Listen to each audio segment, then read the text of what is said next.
को मिथिलांचल से कभी जगह सरकार को हिस्सेदारी नहीं मिली हो। मैं श्रीमान से नमस्कार, सभी का स्वागत है। नुनिया समाज के महासम्मेलन में दरभंगा के कर्पूरी ग्राउंड में पहुंच गए हैं बिहार के उप मुख्यमंत्री स्वास्थ्य मंत्री तेजस्वी यादव ने नुनिया समाज के महासम्मेलन को संबोधित करते हुए जबरदस्त प्रहार केंद्र सरकार पर लगाया है। केंद्र सरकार पर आरोप लगाते हुए कहा कि गरीब गुरबा के लिए कोई काम नहीं करते हैं। हमने सभी काम गरीब गुरबा के लिए बिहार में किया है।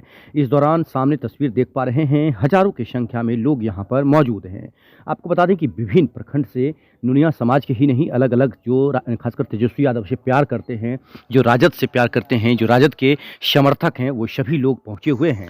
वहीं आपने देखा कि मंच पर जिस तरह से खासकर ललित यादव जो मंत्री हैं वो यहाँ पर मौजूद थे, और दरभंगा जिला के जो जिलाध्यक्ष हैं यहाँ पर उदय शंकर यादव की मौजूदगी की बात करें, लगातार वो तैयारियों में जुटे थे। ये हैं जिला परिषद हनुमान नगर के बबलू शनी, इनके साथ सभी कार्यकर्ता मौजूद हैं। यहाँ आप देख सकते हैं कुमार गौरव जो खासकर यहाँ अति पिछड़ा प्रकोष्ठ के बिहार के उपाध्यक्ष हैं, कुमार गौरव यहाँ पर मौजूद थे।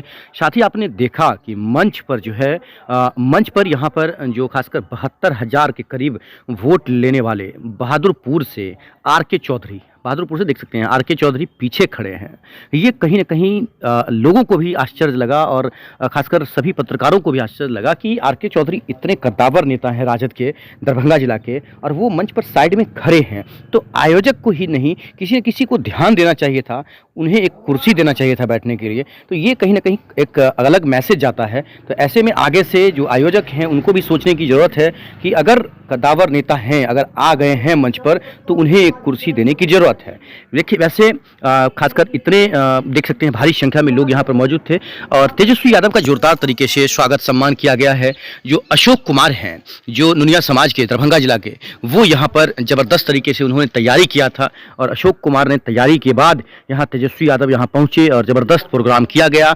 विशेष कवरेज देखिए, सभी लोगों तक शेयर करिएगा। ये पहला कार्यक्रम है कि नुनिया समाज के लोग जो है खुले मैदान में कार्यक्रम कर रहे हैं, और बड़े दिनों से अशोक जी का प्रयास रहा इस कार्यक्रम में। देखिए रिकॉर्डिंग कर रहा है, और देखिए कितना अच्छा दिन है। संविधान दिवस के अवसर पर यहाँ हमको अवसर मिला आप लोगों के बीच आकर के आप लोगों का आशीर्वाद लेने का। संविधान को बचाना है तो भाजपा को भगाना है, लोकतंत्र को बचाना है तो भाजपा को भगाना है। देखिए, अनीता जी ने बड़ी विस्तार से आप लोगों के समाज के बारे में बात रखी, और हम लोग सुन रहे थे अशोक जी का भी डिमांड का। एक बात आप लोग और एक बात मान लीजिए कि तेजस्वी नुनिया समाज के साथ खड़ा है, हर एक कमजोर वर्गों के साथ खड़ा है, और आपके मान सम्मान में कोई कमी आने नहीं दिया जाएगा, ये आप विश्वास करिए। और आप लोगों के उत्थान के लिए जो समाज में अंतिम पैदान पर खड़ा व्यक्ति है, जो समाज पिछड़ा समाज हो या कि पिछड़ा समाज हो, दलित हो या आदिवासी समाज के हो, अल्पसंख्यक हो, या स्वर्ण जाति से जो गरीब तबका जो है, उन सभी गरीबों के साथ हमारी पार्टी, हमारे नेता लालू जी खड़े हैं आप लोगों के साथ, आप लोगों को न्याय दिलाने के लिए। और इसीलिए ना लोग देखिए अब खुल करके आज पिछड़ा समाज, तो पिछड़ा समाज, दलित समाज को ताकत मिली कि खुल करके अपनी बात को सरेआम सब लोगों के सामने रख सकते हैं, अपने अधिकार को मांगते हैं। 1990 से पहले नहीं होता था ऐसा। ये लालू जी के आने के बाद ये आवाज आप लोगों को देने का काम किया, ताकि आप लोग अपने लोगों के लिए, अपने समाज के लिए अधिकार मांग सकें। ये ताकत मिली। लेकिन अभी सब लोग का सुन रहे थे, तो आप देखिए, हम लोगों का मानना है कि हर जाति में गरीबी है, हर जात में लोग गरीब है, चाहे पिछड़ा हो, अति पिछड़ा हो, दलित हो, आदिवासी हो, अपर कास्ट में भी कई परिवार जो है गरीब है। इसीलिए हम लोगों का संघर्ष था, हमारे नेता लालू जी का संघर्ष था, मुख्यमंत्री जी की चाहत थी, नीतीश जी की, कि कम से कम जातीय जनगणना हो जाए तो दूध का दूध, पानी का पानी हो जाएगा, पता चल जाएगा कि किसकी कितनी संख्या है और कौन परिवार गरीब परिवार है। तो कौन परिवार ऐसा है, कौन ऐसा जात का लोग है जो कचरा साफ करने वाला है, नाला साफ करने वाला है, कौन ऐसा परिवार है जो भूमिहीन है, कौन सा ऐसा परिवार है जिसका कच्चा मकान है, कौन ऐसा परिवार है जिसको रोजगार नहीं है, गरीबी रेखा के नीचे है। तो ये सारा चीज जो है कैसे पता चलता है? अगर जातीय जनगणना नहीं होती, और जातीय की खाली गणना नहीं हुई है, ये शैक्षणिक, कौन समाज कितना पढ़ा लिखा है, और आर्थिक, ये भी सारा काम हुआ इस सर्वे में। तो हम लोग तो शुरू से चाहते थे कि भाई पूरे देश में हो जाता तो पता चल जाता कि कितने लोग कितना गरीब है, कौन क्या कर रहा है, क्या नहीं कर रहा है। लेकिन प्रधानमंत्री भाजपा वाले लोग नहीं चाहता था कि ये काम हो। प्रधानमंत्री जी नहीं चाहते थे ये काम हो। हम लोग खुद गए थे, मुख्यमंत्री जी, हम लोग सब लोग गए थे, ऑल पार्टी के लोग गए थे दिल्ली, प्रधानमंत्री जी से मिले, लेकिन प्रधानमंत्री जी ने मना कर दिया कि हम नहीं कराएंगे। तो हम लोगों ने निर्णय लिया कि अगर नहीं कराएंगे तो बिहार सरकार अपने खर्च पर जो है जातीय आधारित गणना कराने का काम करेगी। अब बताइए, अगर नहीं कराते तो मालूम कैसे पता चलता कि कौन गरीब है, किसका कितना पढ़ाई हुआ है, कौन बेरोजगार है, कौन गरीब है, कौन भूमिहीन है, कौन कचरा धोता है, कौन ठेला चलाता है, कौन मजदूरी करता है, ये कैसे पता चलता? तो हम लोग तो सभी समाज को आगे ले जाना चाहते हैं, लेकिन प्राथमिकता कहाँ है? जो अंतिम समाज है, जो खड़ा है, जो गरीब है, उसको मुख्य धारा में लाना है, उसको लोगों को, उनके बच्चों को पढ़ाना है, उनको लोगों को आगे बढ़ाना है, ताकि समाज में गैर बराबरी ना हो, सब बराबर रहे, सबका मान हो, सबका सम्मान हो। इस दिशा में हम लोगों को काम करना। लाख परिवार, गरीब परिवार, 94 लाख परिवार जो है गरीब परिवार है। आप समझ जाइए कितनी बढ़िया संख्या। अगर नहीं कराते तो पता नहीं चलता।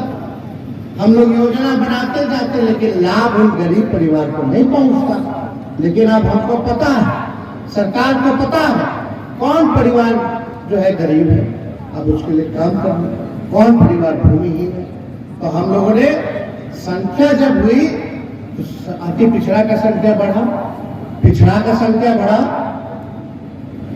ये सारा काम हुआ, दलित का संख्या बढ़ा, आदिवासी का संख्या बढ़ा। उसी हिसाब से हम लोगों ने तय किया कि सबसे पहले हम लोगों को आरक्षण की सीमा को बढ़ाना होगा। तो हम लोगों ने देश में पहली बार कोई राज्य सरकार ऐसा है जो ये काम किया। खुद 31 में हुआ था अंग्रेज के जमाने में जाति जनगणना, उसके बाद हुआ नहीं था आजाद मुल्क में, आजादी के बाद कभी नहीं हुआ। ये बिहार पहला राज्य है जिसके पास अपने आबादी का जानकारी पूरा है। तो इसलिए ये हम लोग देश को दशा दिखाने का काम किया।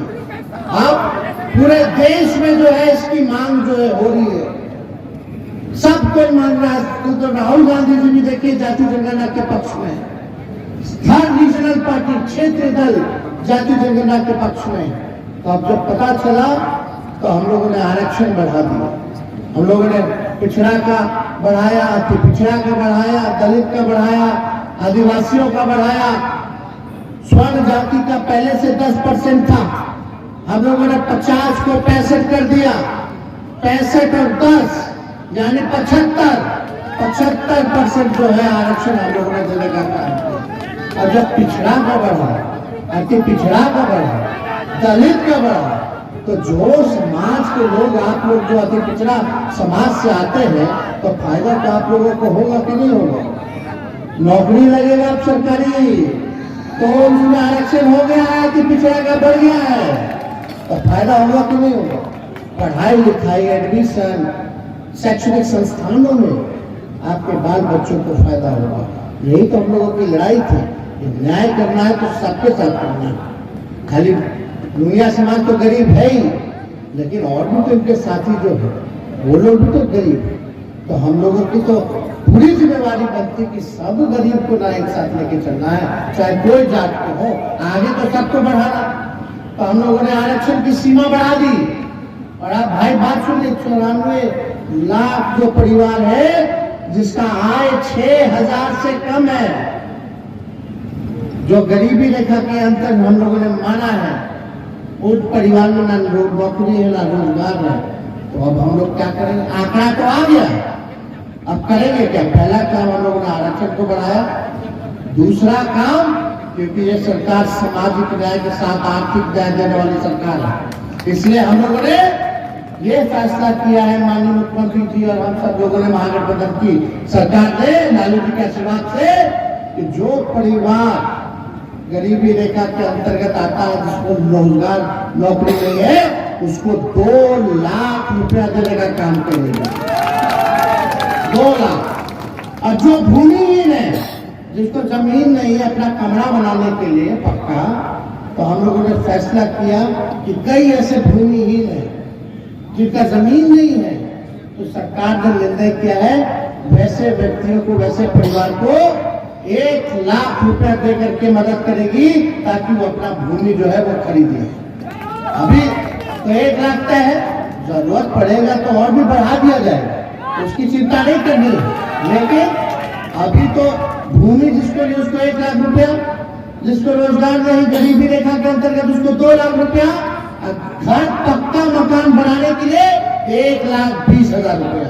तो समझिए, तो ये मदद हम लोग करेंगे पहले सब योजना को। लेकिन इसके लिए भैया आप लोगों को जागरूक रहना जरूरी है। एगो बड़का झूठा पार्टी घूम रहा है, झूठ से वो लोग जो है ना, झूठ बोलने के फैक्ट्री है, झूठ बोलने के मैन्युफैक्चरर है, झूठ बोलने के होलसेलर और झूठ बोलने के डिस्ट्रीब्यूटर भी। तो ऐसे प्रचार वो करता है व्हाट्सएप पे इधर उधर। अब बताइए, कोई देश में एक राज्य बता दो जहां एक डिपार्टमेंट एक दिन में 1,22,000 सरकारी नौकरी का नियुक्ति पत्र बांट रहा हो पूरे देश में। और 1 लाख पहले निकला, 2.25 लाख का बहाली, इसमें क्वालिफाइड किया लोग 1,22,000। और उसके बाद दूसरा फेज का भी निकाल दिया गया, लगभग 1.25 लाख, 1.25 लाख, 3 लाख तो खाली शिक्षा में मांग। अरे 3 लाख तो 1 साल हुआ हमारी सरकार को, और 3 लाख खाली एक विभाग से सरकारी नौकरी निकाला गया कि नहीं निकाला गया? और 70,000 पुलिस लोगों का बहाली, और पुलिस वाला बढ़ाना भी है, तो लगभग 4 लाख तो ऐसे ही हो गया। और मेरा स्वास्थ्य विभाग है 1,60,000, उसमें बहाली हम लोग जाना निकाल लें सरकारी नौकरी का। तो आप सोचो 2 साल अभी हुआ नहीं सरकार को, और उसके अंतर्गत जो है 5 लाख से ज्यादा नौकरी निकाल दी। और देखा गया कि प्रधानमंत्री वहां नियुक्ति पत्र बांट रहे हैं, वो तो बोले थे कि 1 साल में 2 करोड़ देंगे। हम तो अपना गिनवा ना रहे भाई। अब तो यूपी का भी लोग आकर के जो है यहाँ नौकरी पा रहा है, केरला का भी लोग आके नौकरी पा रहा है, कतर दोहा का लोग भी आकर के यहाँ नौकरी पा रहा है। तो यही मॉडल होना चाहिए, काम होना चाहिए। ये लोग क्या करेगा? हम लोग कलम बांटेंगे तो ये लोग तलवार थमा देते हैं। लड़ो, हिंदू मुसलमान लड़ो। अरे लड़ेगा तो आप ही का ना नौजवान भाई लोग नुकसान है, गरीबों का नुकसान। मरता कौन है? कौन मरता? कोई नेता मरता है? गरीब का बच्चा मरता है, नौजवान मरता है। हम लोग कलम बांट रहे ताकि कलम बटेगा, नौकरी पाएगा, घर में खुशी होगी, आर्थिक मदद होगा, जिसका शादी नहीं हुआ झटपट शादी हो जाएगा। है कि नहीं? चटपट मंगनी है कि नहीं? ये तो हम ही को बोलता करते जैसे भी आप ब्याह कर लिए, हमने क्या कहा हो। अरे भाई 10 साल 10 लाख बोल लिए हैं, 10 लाख हो गए, 25 से पहले तो चिंता मत करा। अब ये 2 साल में 5 लाख हो गए, 5 लाख से ऊपर, तो इसलिए चिंता मत कीजिए। अरे भाई हम लोग सब लोग साक्षी लोग हैं, ज्यादा संख्या और नौजवानों की है, हम ही लोगों को आगे लेके चल रहा है। तो ये काम हम लोग कर रहे हैं। अब जिसके घर में सोचो खुशहाली आ रही है कलम बटने से, तरक्की कर रहा है, और दूसरी जगह जिसके घर में तलवार बांट रहा है, लोग नफरत फैला रहा है, लड़ेगा मरेगा और जेल जाएगा दरगाह में, उसका परिवार का क्या होगा? कोर्ट कचहरी पुलिस थाना घूमता रह जाएगा। हम भविष्य बनाने में लगे हैं, भाजपा लोग भविष्य बिगाड़ने में लगे हैं। तो इसलिए इन लोग हिंदू मुसलमान करते रहे, इससे कोई लेना देना नहीं है। बताइए कल ही हम लोग आ रहे हैं, मुख्यमंत्री जी लोग फिर आ रहे हैं, पता है कि नहीं? 400 बेड का डीएमसीएच का हो गया। हम ही लोग नेता आदरणीय लालू प्रसाद यादव जी ने किस तरह से अति पिछड़ा के लिए किस तरह से लड़ाई लड़ा, उसका परिणाम है कि आज आपको किनकी कितनी संख्या है, आपका जो मांग है, आपकी हिस्सेदारी कोई दूसरा नहीं दे सकता है। लालू प्रसाद यादव जी और तेजस्वी प्रसाद जी आपको शुरू से आपके मांग को मानते रहे, इसका प्रमाण है अनीता देवी जी है, इनके पति हम लोग के साथ आनंद जी मंत्री थे, आनंद मोहन जी, इनके ससुर जी भी जंगी चौधरी जी मंत्री थे। 4 टिकट देने का काम बुनियादी बेलदार समाज के लोगों को माननीय उप मुख्यमंत्री तेजस्वी प्रसाद यादव जी ने किया है। एक काम नहीं किया है, जो भी आपके हक हिस्सा हकूक की लड़ाई है, एक ही व्यक्ति आदरणीय तेजस्वी प्रसाद जी लड़ाई लड़ सकता है। किसी भाई के लड़ाई में ताकत नहीं है, एक ही नेता है जिसका नीति और नीयत साफ है, उसका नाम है आदरणीय तेजस्वी प्रसाद यादव जी। तेजस्वी प्रसाद जी यादव जी जब से सरकार में आए हैं, आपके समाज के लिए, अति पिछड़ा समाज के लिए हमेशा सोचते रहते हैं और लड़ाई लड़के आज जो आप देखते हैं आर्थिक सर्वेक्षण हुआ है, आपका जातीय गणना हुआ है, उसमें आपकी कितनी संख्या है आज स्पष्ट हो गया। चाहे केंद्र सरकार हो या चाहे बिहार सरकार हो, जिसकी जितनी संख्या है उसकी इतना हिस्सेदारी देना होगा। ये प्रमाण है, आपका दूसरा नेता नहीं कर सकते हैं। आदरणीय तेजस्वी प्रसाद जी है, उगता हुआ सूरज है, हम लोग उगते हुए सूरज को प्रणाम करते हैं और इनके नेतृत्व में हम लोग कुछ भी करने के लिए तैयार है। इनका नेतृत्व इससे अच्छा किसी का नेतृत्व नहीं हो सकता है। तो हम लोग आदरणीय तेजस्वी प्रसाद यादव जी के और आपके नोनिया बिल समाज के लोग आए हुए हैं, इसके बीच में हम बहुत